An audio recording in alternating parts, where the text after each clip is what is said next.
past few months, we've heard dozens of complaints about Global Visas in Cape Town that sells an emigration package to people who would never qualify for emigration. So we decided to put them to the test. We consulted migration expert Andy Kerr to find out what would exclude us outright from moving to Canada. As you get older, the less a country wants you, unfortunately. And currently, if you're 45 years old or over for Canada, you get 0 points. So it'd be very, very difficult to get into Canada if you're over 45, in my belief. Andy pointed out that Canada has very strict criteria that limit certain occupations. Unless you're going in there on a work offer, you'd need to be on a skills list. That skills list is quite short. Two professions that aren't on the list are teachers and recruitment consultants, so we opted for those. Well, you've heard what the expert has to say. We've come to Global Visa's main office here in Cape Town to put his views to the test. Our producer and cameraman are about to go into the building posing as 45-year-old applicants with jobs that don't rank too highly on the most sought-after list. Our team met with Global Visa's consultant, Martinette. Okay, because basically it's all depending on your occupation and what you do, etc. I'm an artist. What kind of artist? Well, I develop I'm an art teacher as well. Okay, are you lecturing at the moment or is it No, at the moment. But Martinette had no qualms signing up an out-of-work art teacher and his family to emigrate to Canada. So we can do all 40, you can look at 30,000. So, yeah. And do you think we'd qualify with, like, despite our age and that sort of thing? Canada doesn't have a cut-off age. And she even offered to assist with accommodation and dropped a household name. We're going to help you. We've got Pam Golding on the other side. They help us find accommodation for you guys. But that was just another lie in the web of deception. When we checked with Pam Golding, they denied having any relationship with Global Visas and confirmed they don't even have an office in Canada. Shortly after leaving, we were emailed a case number and account details to send the deposit, despite the fact that we really should not have qualified. And, you know, we have heard of organisations that are not telling people that up front, clearly, taking considerable amounts of funds and keeping those funds because it's too expensive to take them to court and, you know, all that type of stuff, and it's just shocking and it's bad for our industry and we're sick of it. This explains why the company has so many unhappy clients and consumer sites around the globe and why we get letters like this regularly. They're big scamsters. What makes me upset is there are forums where people complain, but nobody's listening. They give false, misleading and incorrect information, losing 25,000 rand. I want a full refund. We have done it all ourselves without their assistance. Cape Townians Chris and Sherry McDougall also wrote to us saying they'd been ripped off by Global Visas when they'd hired the company to help them with the move to Canada to start a family. Sherry found Global Visas on the internet and filled in their online application one Sunday night. The Monday morning, consultant from Global Visas phoned me and she said to me, 100% you guys are eligible, but she said to me she would rather go on my husband's qualification because plumbers are a shortage skill in Canada, which means it was a guaranteed entrance into Canada. She was like, we can get you guys to Canada in 6 months' time, move, we've got to do it now. Excited, Sherry came here to the Cape Town branch of the company. They then also said to us that part of the pack was they had a special recruitment division that was focused on finding jobs for you. So these people would be applying jobs for you, and if there were any hits, they would obviously tell you that people were interested. The promise of finding them work tipped the scales for the couple, who signed up and paid over 14,000 rand. But during a Skype interview, a prospective employer dropped a bombshell. This employer advised us to then go back to Global Visas and ask them what they were, if they knew what they were talking about, because plumbing is a protected trade and he's required to write an exam. When the couple looked into it, they soon realized that Global Visas had omitted some pretty important details, like the fact that even if they went to Canada, they weren't headed for Vancouver. Instead, their immediate options were 3 virtually uninhabitable territories in northern Canada, where the temperatures often reach -40. So when I told this to Stefan, the team leader, he sat there and he went, you're right, I'm sorry, we didn't do what we were supposed to. We need to start the refund process. And he said to me it takes 30 days for their head office to process. That was in January, and since then the company has reneged on its promises.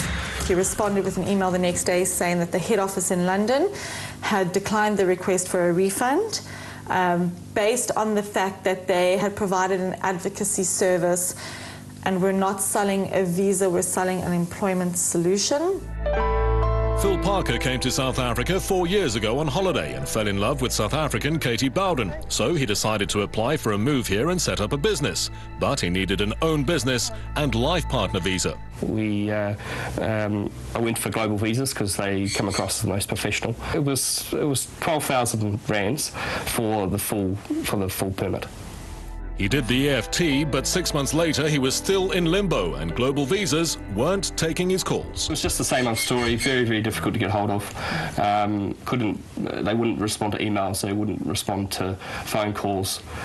Katie had to call several times on my behalf because they wouldn't answer a phone call from me. We haven't been going forward at all in our relationship, but also in our lives, because we're constantly thinking, is this going to happen? Are we going to ever move forward? So I feel like we've been stuck for about a year and a half. Just stuck, not doing anything, just not planning anything. In the end, Phil flew to Cape Town to sort it out with the Home Affairs Office himself. This seemed like shoddy service for what was marketed as specialist relocation services. But then we stumbled on this piece of information. Global Visas was founded by this man, Liam Clifford, a British national who, according to international consumer sites, was barred from being a company director in the UK in 2008 for 5 years. But it was open season in South Africa, so we tried calling them.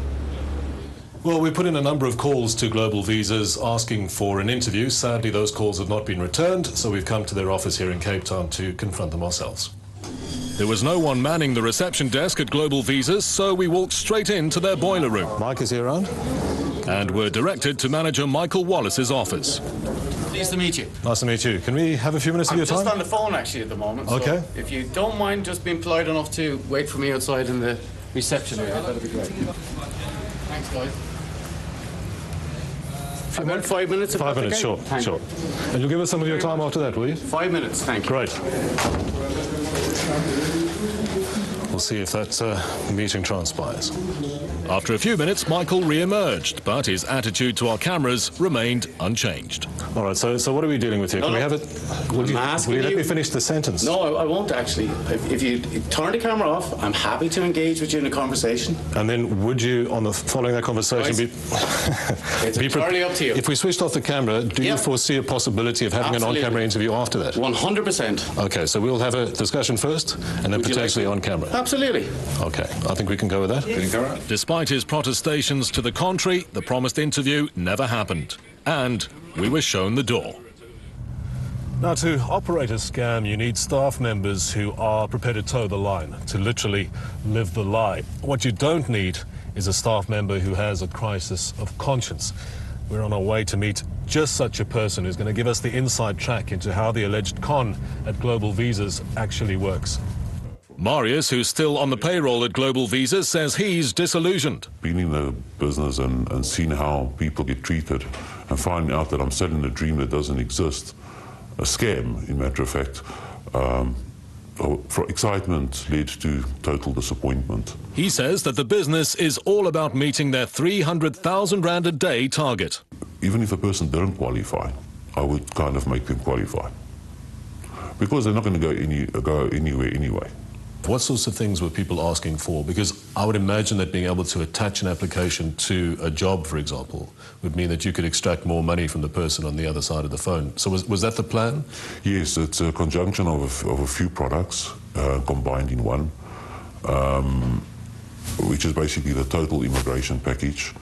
And that's what makes it seem so attractive. But in actual fact, it's all just lies.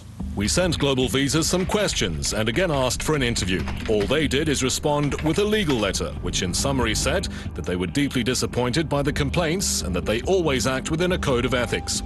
They asserted that they have millions of successful clients and that the allegation that their clients don't get jobs is unfounded. But Marius challenges this. I challenge Global Visas to show in the last 2 years any one person that they've sent over there found them a job and actually on the employment solution and actually made their dream come true. It doesn't happen. It hasn't happened. Their argument is that they run a professional advocacy and advice service, but they can't guarantee a visa. In their terms and conditions, they lay all the risk at the consumer's door, in contravention of the Consumer Protection Act. I pursued it for several months after that for a refund, which only a few weeks ago they agreed to a 50% refund. Sherry wasn't that lucky. It frustrates me and makes me so angry to no end that there is a company out there that's taken our money for doing nothing. So it's worth doing your homework before signing over thousands for a visa to nowhere. And you heard it from John. Coming up, another scam. This time we find there's a dodgy way to pay traffic fines that's become a small business opportunity for some. Ever considered paying a bribe to get your traffic fine squashed? Think again. Maybe I can make it plan for you to squash it all together, you see. Do not use these people that are out there. There's no way that they can help you.